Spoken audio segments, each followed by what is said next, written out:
ओम गुरुर्ब्रह्मा गुरुर्विष्णु गुरुर्देवो महेश्वरा गुरुर् साक्षात् परब्रह्म तस्मै श्री गुरुवे नमः।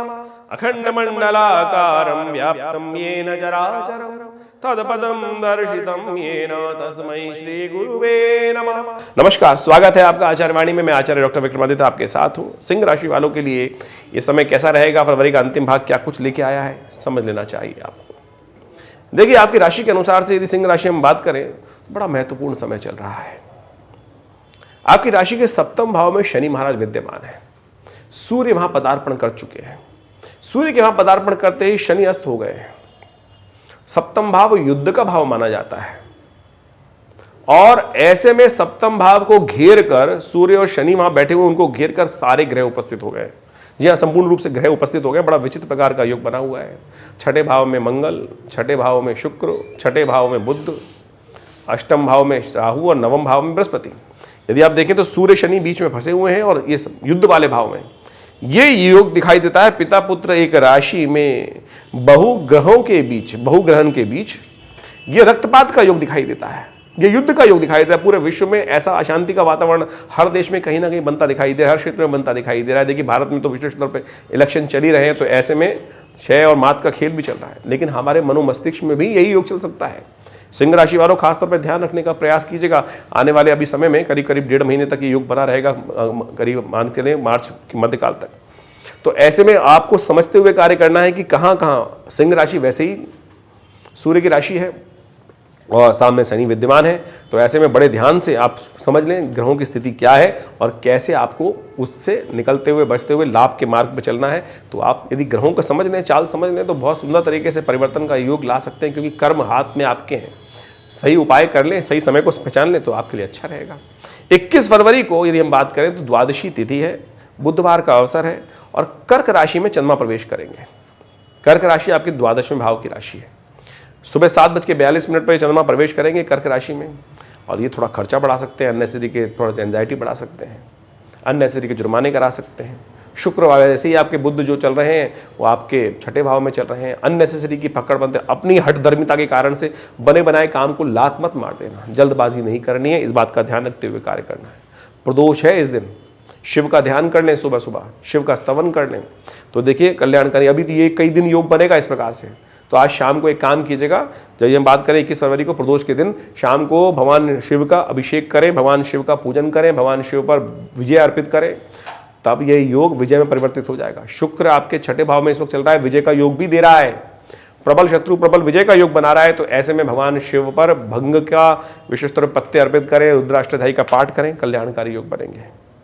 22 फरवरी को ग्रह गणना देख लीजिए। चंद्रमा वही 12वें भाव में पहुंचकर बैठा हुआ है, बृहस्पति के साथ संबंध बना रहा है, बृहस्पति भाग्य में बैठा हुआ है, ये आपके लिए बहुत सुंदर है। शनि अस्त होकर जब बृहस्पति से दृष्टि हटा चुका है, ये आपके लिए बड़ा कल्याणकारी योग बनने वाला है।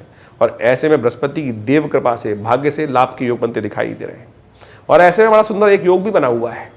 गुरुवार है और पुष्य नक्षत्र है, तो ये नए कार्यों को मुहूर्त करने के लिए बड़ा सुंदर अवसर बना है, जो सुबह करीब करीब 6:58 से आरंभ होगा, शाम को 4 बज के करीब 48 मिनट तक चलेगा। तो कहा जाता है कि लग्न शुद्धि कार्य में यदि कार्य कर लें तो विजय प्राप्ति के निष्कर्ष निश्चित तो बन जाते हैं। तो ऐसे में भगवान का विशेष तौर पर स्तवन करें, पूजन करें, कल्याण के योग बनाएंगे, बहुत सुंदर आपके लिए लाभ के योग बनते दिखाई देंगे। वहीं 23 फरवरी की यदि हम बात करें तो उस दिन विशेष तौर पर चतुर्दशी तिथि या उदया तिथि के तौर पर शुक्रवार का अवसर है और सिंह में चंद्रमा जाएंगे, लेकिन उस देर शाम जाएंगे। बृहस्पति के साथ संबंधी बनाएंगे लेकिन देर शाम बनाएंगे। लेकिन उससे पहले पहले आपके शनि, बृहस्पति, जो बुध जो है, सूर्य, चंद्रमा जो है वो 12वें भाव में बैठे हुए हैं। ये थोड़ा कष्टकारी है, इसको ठीक करने के लिए कुछ कार्य कर लेना चाहिए। ठीक करने के लिए क्या कार्य करें? देखिए, 23 तारीख को ही सत्यव्रत है, भगवान विष्णु का स्तवन करें। शुक्रवार का अवसर है, शुक्रवार के दिन महालक्ष्मी का दिवस माना जाता है और ऐसे में भगवान सुंदर रूप से सत्यव्रत का योग बन गया है। तो ऐसे में आनंद भाव से भगवान का, विष्णु का स्तवन करें, भगवान विष्णु का पूजन करें।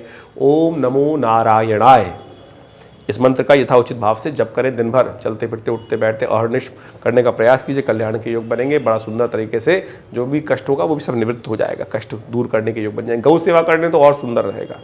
एक बात का ध्यान रखिएगा, इस दिन भद्रा का योग है, जो करीब करीब 3:33 से आरंभ होगा और देर शाम तक चलेगा। तो 3:33 दोपहर के बाद से नए कार्यों में हाथ मत डालिएगा, नए प्रोजेक्ट में हाथ मत डालिएगा, उनमें विघ्न उपस्थित होगा, फिर कष्ट देगा बाद में।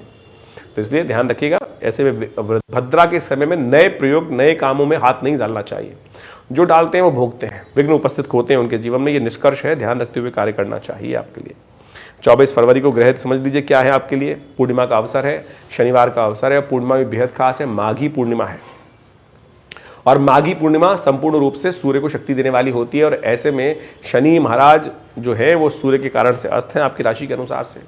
सूर्य एंजाइटी बढ़ा रहे हैं, तो ऐसे में तिल का दान करें, तिल युक्त जल से स्नान करें, ये आपके लिए बहुत अच्छा रहेगा। एक बात का और ध्यान रखिएगा, 23 और 24 तारीख को नक्षत्र विद्यमान है जो गंडमूल के अंतर्गत आते हैं, अश्लेषा और मघा। इन दोनों नक्षत्रों में जो जातक जन्म लेते हैं उनको अवश्य मूल शांति उनके माता पिता को जन्मकालीन में करा लेनी चाहिए, नहीं तो पूरे जीवन वो व्यक्ति जातक जो जन्म लेता है इन नक्षत्रों में अननेसेसरी के विघ्न भोगता है, अननेसेसरी के भार को ढोता है।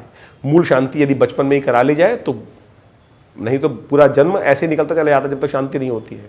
कई बार हमने देखे बहुत बढ़िया बढ़िया ग्रह लेके लोग उत्पन्न होते हैं, लेकिन ये ध्यान नहीं देते कोई व्यक्ति कि भैया मूल शांति बचपन में कराई, और फिर वो जीवन पर्यंत कष्ट होता है। ग्रह फिर ज्योतिषी कई लोग कह देते हैं हमारे इतने सुंदर ग्रह बैठे हैं, कार्य नहीं कर रहे हैं। अरे कार्य करने के लिए कहीं ना कहीं कोई चाबी नहीं लगी होगी ना। तो ये ध्यान रखें, हमने देखा बहुत सारे जातक इस प्रकार के आए और जब मूल शांति कराई एकदम जैसे वो परफ्यूम को बांध के अंदर रखा गया था, और जब उस शीशे से बाहर निकला तो उसने सुगंधित वातावरण फैला दिया, ग्रहों का प्रभाव दिखा दिया। ये सिद्धांत तौर पे समझ लीजिए बिल्कुल ठीक होता है। वैसे तो मूल शांति कभी भी करा सकते हैं, लेकिन निष्कर्ष के तौर पे बाल्यकाल में ही करा लेनी चाहिए, वो शुभ रहती है। तो इसका ध्यान रखते हुए कार्य कर लेना चाहिए। 25 फरवरी को ग्रह गणना विशेष तौर पर दिखा रही है, प्रतिपदा का दिन, मास परिवर्तन हो रहा है, माघ का महीना समाप्त होकर फागुन का महीना आरंभ हो रहा है। रविवार के दिन ये ग्रह योग बन रहे हैं, और सिंह राशि में चंद्रमा का प्रवेश के साथ साथ बृहस्पति के साथ जो सुंदर योग बना, ये लाभ के योग सुना दे रहा है। नए विचारों को नए स्थान देना चाहिए, नए कीर्ति का योग बन सकता है। बट थोड़ा सी एंजाइटी को कंट्रोल कीजिएगा। धीरे धीरे रे मना धीरे सब कुछ होए, माली सींची सौ गणा खुशहाली तब होए। तो धीरे धीरे काम करने की जरूरत है, तुरंत नहीं। इस वक्त आप हर चीज में हड़बड़ाहट में है, जल्दी हो जाए, ऐसा हो जाए, वैसा हो जाए। अरे सब धीरे धीरे करने दीजिए, शांति के साथ करने दीजिए। जल्दबाजी का काम शैतान का होता है, ध्यान रखते हुए कार्य करेंगे तो अच्छा रहेगा। रविवार का अवसर है, सुबह सुबह भगवान सूर्य को जल दीजिए, नमक का दान कीजिए, शुभ होगा। 26 फरवरी को ग्रहों का परिवर्तन का योग बन रहा है। चंद्रमा परिवर्तन की तरफ जा रहे हैं, कन्या में जाएंगे द्वितीय भाव में केतु के साथ। ये आपके लिए अच्छा रहेगा, लेकिन बस कमिटमेंट करने से बचिएगा। वाणी दोष लग सकता है, और ये वाणी का दोष चंचलता के कारण से है। जल्दी सुना और हाँ कर दी, ऐसा नहीं करना है, अननेसेसरी फंस जाएंगे। इस बात का ध्यान रखते हुए कार्य कीजिएगा। 2-3 दिन इस प्रकार का योग बन रहा है, ध्यान रखते हुए कार्य करने की जरूरत है। उपाय, भगवान शिव का ध्यान, शिव का अभिषेक, जल से अभिषेक करें, कल्याण होगा। 27 फरवरी को तृतीया तिथि है, मंगलवार का अवसर है, और उस दिन ग्रहों का योगा योग आपके लिए जो दिखा रहा है वो विशेष तौर पर ग्रह दिखाता है आपकी राशि के अनुसार से भ्रमण के योग, अननेसेसरी के भ्रमण। जिंदगी में ऐसा हो सकता है कि इधर से उधर, उधर से इधर, ऐसा करते करते समय निकल जाए और निष्कर्ष थोड़ा कम प्राप्त हो। ऐसे में कुछ खास उपाय करने की जरूरत है। हनुमान चालीसा का पाठ करें, हनुमान जी को चूल्हा अर्पित करें।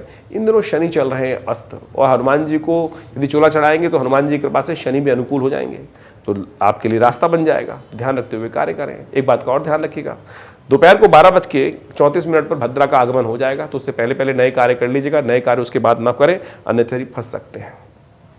28 फरवरी को परिवर्तन का योग दिखाई देता है, परिवर्तन आपके लिए कल्याणकारी रहेगा, लेकिन उससे पहले पहले दिन में जो है वो उठापटक का योग बनता दिखाई दे रहा है। ऐसे में यदि आप अपने बड़े का, माता पिता का आशीर्वाद लेकर, चावल का दान कर कर, खीर का भोग लगाकर, खीर का सेवन कर कर यदि कार्य करेंगे तो बहुत सुंदर रहेगा। ऐसे में भगवान विष्णु का भी पूजन कर लीजिए। गणेश जी का पूजन विशेष तौर पर कल्याणकारी रहेगा। चतुर्थी का व्रत है उस दिन, चतुर्थी का विशेष तौर पर बुधवार के दिन योग बना है, बहुत सुंदर। विघ्नहर्ता गणेश जी को का स्तवन करें, विघ्नहर्ता गणेश जी को मोदक अर्पित करें और आगे बढ़ें, कल्याण के योग बनेंगे। 29 तारीख का दिन, 29 फरवरी का दिन 4 वर्ष बाद आया है, और ग्रहों का योगा योग भी आपके लिए विशेष तौर पर बड़ा अनुकूल है। बृहस्पति के साथ चंद्रमा का संबंध स्थापित हो चुका है, बृहस्पति भाग्य में बैठे हैं। शनि से दृष्टि होते हुए भी शनि लोप है, तो आपके लिए भाग्य को बढ़ाने का प्रयास कर रहे हैं। धर्मयुक्त कार्य करेंगे और पुरुषार्थ सही करेंगे तो बहुत सुंदर आपके लिए योग बनते दिखाई दे रहे हैं। आने वाले 2-3 दिन में विशेष तौर पर कई सही सूचनाएं, अच्छे लाभ की सूचनाएं सिंह राशि वालों के लिए प्राप्त होने के योग दिखाई देते हैं। समय का लाभ लीजिए, लेकिन ऐसे में ग्रहों गणनाओं को कुछ और भी रूप से समझने का प्रयास करना चाहिए। इन दिनों ग्रहों की गणना को यदि आप समझें, सूर्य और उनके पुत्र शनि एक साथ एक राशि पर विराजमान है, और बहुत सारे ग्रहों के बीच में फंसे हुए हैं। यदि उनसे पीछे वाली गति देखें तो वहाँ पर शुक्र, मंगल, बुध विद्यमान है, उनके आगे बृहस्पति और राहु विद्यमान है। तो ये ग्रहों के बीच में ये युक्ति फंस गई है। कहा जाता है कि कहीं ना कहीं युद्ध होने के आसार दिखाई देते हैं। ऐसे मनोमस्तिष्क में भी आपके कहीं ना कहीं कुछ द्वंद्व हो सकता है और साथ साथ रक्तपात होने के योग भी दिखाई देते हैं, जो यानी सामाजिक दृष्टिकोण से ये पूरे विश्व के लिए ग्रह गणना ऐसी दिखाई दे रही है। तो इस वक्त आप अपने मन मस्तिष्क को शांत रखते हुए, समय को हमने आपको बताया, वो सब चीज़ों को समझते हुए कार्य करने का प्रयास कीजिए। देखिए, ऐसा नहीं है कि ग्रह गणना सबके लिए एक जैसी रहेगी। अब ये तो हम ब्रॉडर कैटेगरी बताते हैं, लेकिन इसके बाद भी आपकी राशि के अनुसार से, आपकी जन्मपत्री के अनुसार से, आपकी महादशा, आपकी नवांश इत्यादि के द्वारा क्या कुछ घटने के योग हैं, ये आपको अच्छे समझने का प्रयास करना चाहिए। ग्रह बहुत ज्योतिष जो है बहुत सूक्ष्म विज्ञान है। हर चीज़ के छोटे छोटे परिवर्तन से जीवन में ऊपर नीचे, अब देखिए एक घर में 2 जुड़वा बच्चे पैदा हुए, दोनों के जन्म में कुछ क्षणों का ही फर्क है, लेकिन फिर भी उनके भाग्य में बहुत बड़ा परिवर्तन है। एक बहुत उन्नति कर रहा है, एक के जीवन में दुख हो रहा है। तो देखिए, ये सारा का सारा आप ज्योतिष विज्ञान के दृष्टिकोण से देखेंगे तो राशि तो एक ही आएगी, लग्न तो एक ही आएगा, आती है कई बार, लेकिन फिर भी यदि इंटरनल कुंडलीज को देखने का प्रयास करोगे तो कहीं ना कहीं परिवर्तन होगा। तो ये राशिफल जो हम आपके समक्ष रखते हैं, तो ये जनरल कैरेक्टरिस्टिक्स के तौर पर बताने का प्रयास करते हैं, जिससे बहुत कुछ मैच करेगा इससे, लेकिन सूक्ष्म गणनाओं के आधार पर बहुत कुछ जाना जा सकता है। और वृहद रूप से समझने का प्रयास जब हम भी करते हैं तब समझ में आता है कि देखो, इस ग्रह योग के कारण से ये कुछ घटनाएं घटी। तो आप ज्योतिष विज्ञान को प्रत्यक्ष रूप से समझने का यदि प्रयास करेंगे तो बहुत सुंदर हो। ऐसे में हमारा संस्थान विवेकानंद योगाश्रम पिछले बहुत अनेक वर्षों से हमारे पिता आचार्य श्री केशव देव जी के सानिध्य में रहते हुए बहुत अद्भुत कार्य करने का प्रयास किया। ज्योतिष विज्ञान में बहुत सारे शोध किए, बहुत सी पुस्तकें आश्रम के द्वारा लिखी गई, शोध किए गए, बहुत सारे ग्रंथ की रचना की गई, नित्य प्रति बहुत सारे अनुष्ठान इत्यादि आश्रम पे चलते ही हैं। आप लोग भी उस आश्रम में चलने वाले अनुष्ठानों में विभिन्न समय पर सादर आमंत्रित रहते हैं, हम आपको आमंत्रित करते ही रहते हैं।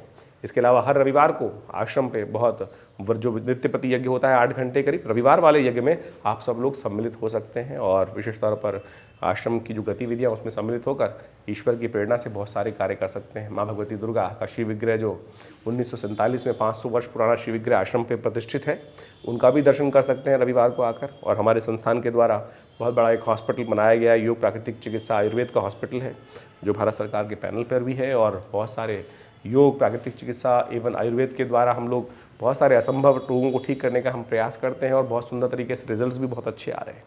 तो कोशिश ये करें, हमने एक प्रयास किया है दिल्ली जैसे शहर में रहकर एक 100 बेड का हॉस्पिटल 2 एकड़ के संस्थान में सुंदर तरीके से एक बना के रखा है। आप सब लोग उन सब शोध संस्थान के द्वारा मुद्रा विज्ञान पर बहुत अद्भुत कार्य किया गया है हमारे संस्थान द्वारा। हमारे द्वारा बहुत सारी कि कौन सी हाथ की कौन की विभिन्न उंगलियों के द्वारा कैसे विभिन्न रोग ठीक करने का प्रयास कर सकते। मन शांत नहीं हो रहा है, बहुत क्रोध आ रहा है, या विशेष तौर पर कई प्रकार का अनमनापन है, नींद की गोली रोज खानी पड़ती है, तो ऐसे में ज्ञान मुद्रा इत्यादि का अभ्यास, हृदय के संबंध में बहुत सारी समस्याएं उत्पन्न हो रही है, बहुत सारी ब्लॉकेजेस हैं और या बहुत सारा हार्ट की ऑपरेशन है, ऐसे में ये मृत संजीवनी मुद्रा 3 सेकंड में फर्स्ट एड देने का कार्य करती है। पहली उंगली अंगूठे के बेस पे लगाकर बीच की दोनों उंगलियां, ये हमारे पिता आचार्य श्री केशव देव जी की अद्भुत खोज है। और ऐसे में हर विभिन्न रोगों के लिए विभिन्न मुद्राओं का बहुत बड़ा कार्य हमारे द्वारा समय समय पर किया जाता है। तो आप सब लोग उस सब संस्थान का लाभ ले सकते हैं और बहुत सारे जो शोध आश्रम में समय समय पर चलते हैं उन सब के बारे में भी हम आपको समय समय पर ज्ञान देते रहते हैं। तो आप अवश्य आश्रम से जुड़ें। विवेकानंद योगाश्रम दिल्ली में जमुना पार्क खुरेजी में स्थित है और यहाँ नित्य प्रति 8 घंटे यज्ञ होता है। गौशाला है, गौ सेवा होती हैं, बहुत सारे कार्य समय समय पर रहते हैं। सुंदरकांड के पाठ हर मंगलवार को रहते ही हैं। तो आप सब लोग भी उन सब सूचनाओं को प्राप्त कर इन समस्त कार्यक्रमों में सम्मिलित हो सकते हैं। आपको जीवन में कल्याण का मार्ग प्रशस्त होगा। धन्यवाद, नमस्कार।